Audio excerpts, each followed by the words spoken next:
비아파트 부분에 있어서 전세 사기부터 시작해서 깡통 전세 여러 가지 이슈들이 되다 보니까 굉장히 이제 시장이 죽어 있는 상태입니다. 그래서 정부가 특별히 이 비아파트 시장 활성화를 위해서 여러 가지 내용들을 내놓고 있는데요.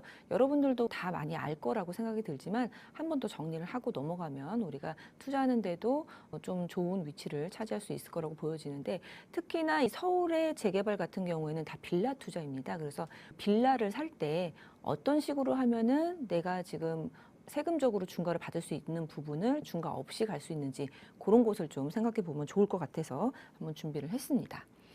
일단 신축 빌라를 지금 구입을 한다 하면은 주택수의 산정에서 제외되는 거는 한 1년 정도가 됐습니다. 그래서 24년 1월부터 시행이 됐던 그런 부분인 건데요. 재개발이건 아니면 내가 뭐 실거주를 하는 거건 신축 빌라를 산다고 하면은 일단 주택수 산정이 제외됩니다. 어떤 주택수냐면 세금 부분입니다. 이 부분은 취득세, 그리고 양도세, 그리고 종부세, 이 부분에 있어서 주택수 산정에서 제외된다라고 보시면 되는데요. 기준이 있습니다. 기준은 취득 가격이 6억 원 이하여야 되고요. 수도권은 3억 원 이하라고 보시면 되는데, 보통 빌라 투자할 때는 수도권 그리고 특히나 서울에 집중이 되기 때문에 6억 원으로 기억을 하시면 되고요. 전용 면적 같은 경우에는 60제곱미터 이하입니다. 그리고 신축 빌라이기 때문에 언제 사용 승인이 떨어졌는지가 중요하게 될 텐데요. 사용 승인일은 24년 1월부터 27년 12월까지로 유예가 됐는데, 요 시기에 사용 승인이 났다. 근데 내가 이걸 지금 구입한다 하면은 이 주택은 취득세 할 때도 주택세 산정이 안 되고, 그리고 양도세, 종합 부동산세 할 때도 주택수 산정이 안 된다라고 생각을 하시면 됩니다.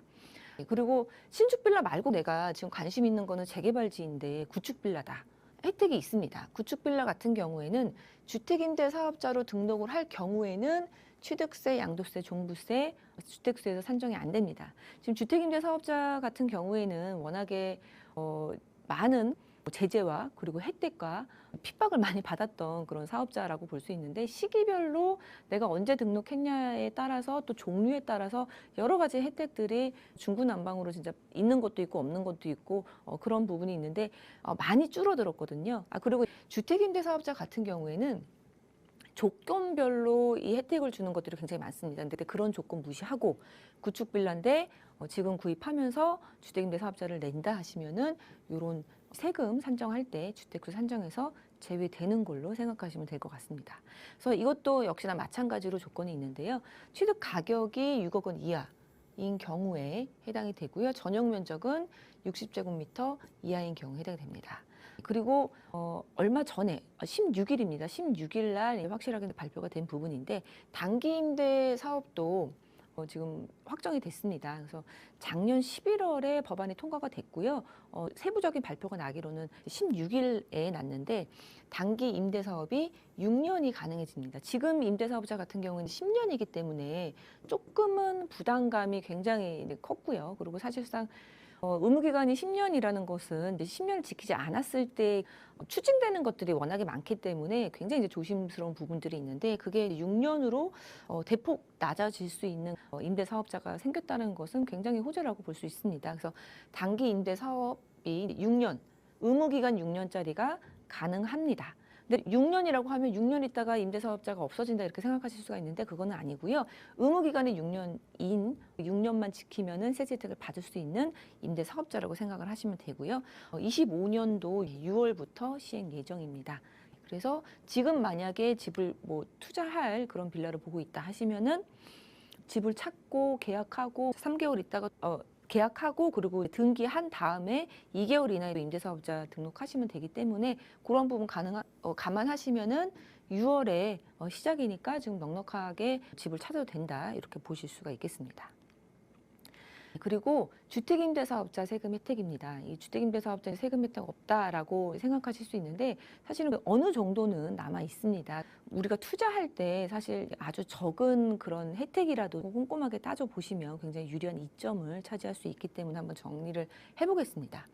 일단 취득세 감면인데요. 취득세 감면은 신축을 구입할 때만 가능합니다. 신축에 소유권 이전을 할 때, 등록을 할 때 가능한데요. 조건들이 있습니다. 조건을 보기 전에 일단 감면의 내용은 뭐냐면요. 전용 면적별로 좀 차이가 있습니다. 전용 면적 40제곱미터 이하와 40에서 60, 그리고 60에서 85, 요 세 구간으로 나눠서 보면 되는데 60제곱미터 이하 같은 경우에는 면제입니다. 기본적으로는 면제인데 세액이 200만 원 초과 시에는 85% 경감, 이 두 가지로 볼 수 있는데 세액이 200만 원 초과하지 않는 집이 서울에는 많이 없기 때문에 85% 경감이라고 보시면 되고요.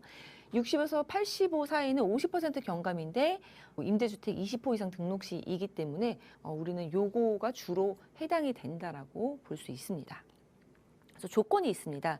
조건은 공동주택을 신축 그리고 오피스텔을 최초 분양 요 경우에만 해당이 됩니다.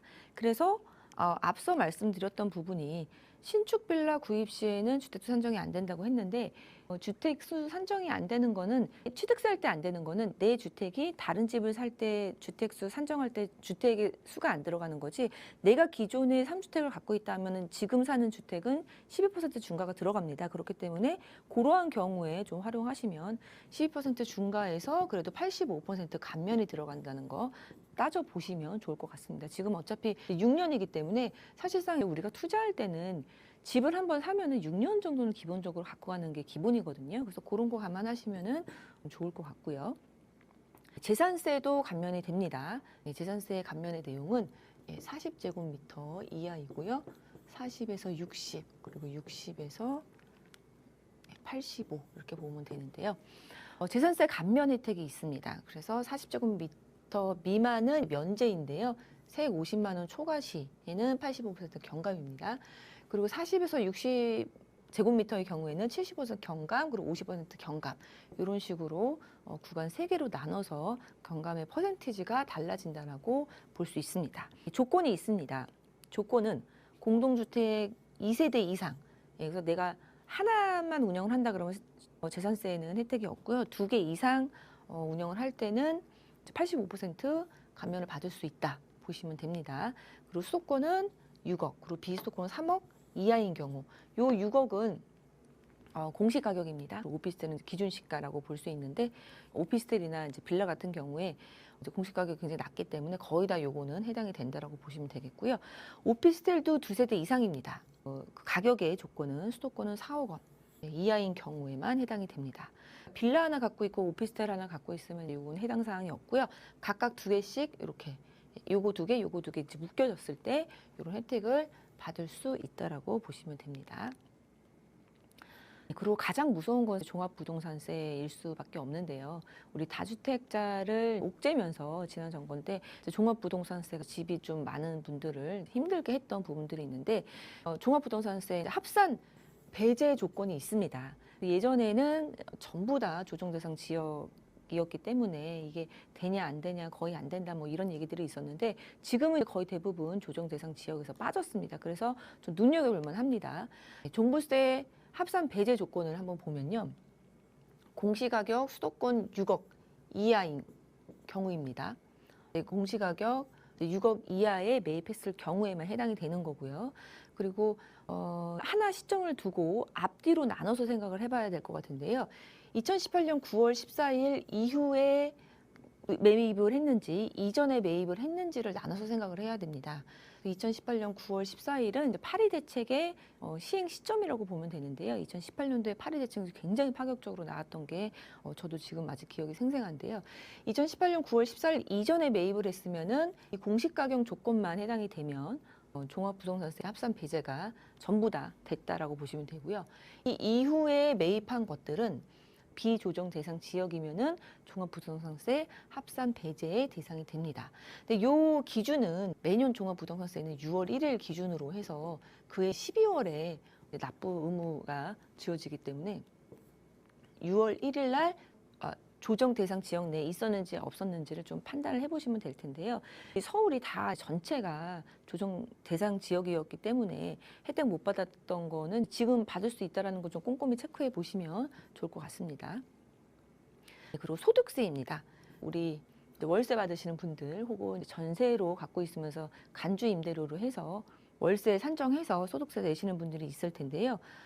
감면됩니다. 1호 임대 시에는 75%, 2호 이상 임대 시에는 50% 차등으로 해서 감면이 되고요. 기준은 기존 시가 이제 6억 이하, 그리고 85제곱미터 이하라고 볼 수 있습니다. 그리고 임대소득세 낼 때도 우리 분리과세를 받을 수 있는 부분이 있고 또 종합소득세 합산이 돼야 되는 부분이 있는데 2천만 원 이하는 분리과세가 가능합니다. 그래서 분리과세 시에 필요경비율하고 기본공제가 차등으로 적용이 됩니다. 그래서 원래는 등록하지 않은 거는 50% 필요경비율이 됐다면 등록은 60%, 기본공제도 비등록은 200인데 등록은 400만 원 이런 식으로 조금씩 이런 혜택들이 있기 때문에 꼼꼼하게 알고 계시면 우리가 세금 부분에 있어서 결정을 할 때 좋은 안목을 가질 수 있을 것 같습니다. 양도소득세도 혜택이 있습니다. 예, 사실상 양도소득세 같은 경우에도 언제 매입을 했는지, 언제 등록을 했는지에 따라서 그리고 또 예전에 4년짜리 단기가 있었을 때 또 4년짜리 단기를 언제 등록을 했는지 부분에 따라서 굉장히 많이 달라지는 것들이 있는데 일단은 기본적으로 중과 배제입니다. 중과 배제인데 안 되는 경우들도 있다라는 거 참고를 하셔서 내 상태를 보셔야 될 것 같기는 한데요. 기본적으로 기준 시가 6억 원 이하인 경우에는 중과 배제가 되고요. 지금은 기본 세율 6에서 45%에서 2주택은 20%포인트 중과, 그리고 3주택은 30%포인트 중과입니다. 세금의 중과도 중요하지만 이거 외에 중과 배제가 되면은 장기보유 특별공제를 받을 수가 있습니다. 그런 부분도 굉장히 크기 때문에 이게 중요한데요. 장기보유 특별공제 특례도 적용이 되는 경우들이 있습니다. 그래서 언제 등록했느냐에 따라서 조금은 차이가 있는데 장기보유 특별공제는 이 보유를 이제 오래 하는 만큼 물가도 오르기 때문에 물가만큼 이 보유한 기간에 따라서 소득의 차익을 좀 공제해 준다라는 것이 기본 개념입니다. 그래서 기본 공제 같은 경우에는 연수에 따라서 차등 적용이 되는데 30%까지 가능하고요. 그리고 이 임대사업자의 장기보유 특례로 들어가면은 50%도 가능한 그런 조건들이 있고요. 그리고 80%까지도 가능한 그런 조건들이 있기 때문에 요거는 좀 따져봐야 되겠지만 아무튼 그 양도소득세에 있어서도 혜택을 받을 수 있다라는 거 체크해 보시면 좋을 것 같습니다. 그리고 양도소득세의 가장 큰 혜택 같은 경우에는 거주주택의 비과세라고 들 수 있는데요. 내가 거주하고 있는 주택 외에 다른 주택들을 조건에 맞는 임대주택을 등록을 했을 때 1세대 1주택의 비과세 특례를 받을 수 있다는 게 주 골자입니다. 그래서 내가 거주하는 집이 하나가 있고 임대주택들이 있었을 때 임대주택이 있음에도 불구하고 나는 다주택자이지만 1세대 1주택의 비과세 특례를 받을 수 있다는 게 굉장히 이제 큰 혜택이라고 볼 수 있는데요. 평생 하나 1회로 한정이 돼 있었습니다. 그래서 조금 부담스러운 부분이 있었는데 그게 바로 바뀌었습니다. 그게 16일 날 바뀌었다고 보는데 장기 보유 주택, 본인 거주주택 양도 시 비과세 받을 수 있는 게 비과세 횟수가 완화가 됐습니다. 그래서 원래는 생애 1회로 제한을 했던 것이 이제는 횟수 제한 없이 비과세 적용될 수 있다라는 것. 그래서 내가 살고 있는 집이 중과받으면 어떡하지? 이런 부분들, 비과세를 못 받으면 어떡하지? 이런 부분들도 좀 편하게 할 수 있다라는 것 유념을 해보시면 좋을 것 같습니다. 그리고 단기 민간 임대주택에 대해서도 16일 날 나온 건데요. 최소 6년만 의무기간을 지키면 되는 거고요. 그리고 수도권은 4억 원 이하, 비수도권은 2억 원 이하인 경우에 해당이 된다 이렇게 보실 수 있습니다. 빌라 투자의 주 목적이 월세를 받거나 아니면은 재개발을 통해서 아파트로 갈 수 있는 그런 투자를 많이 하고 계신데요.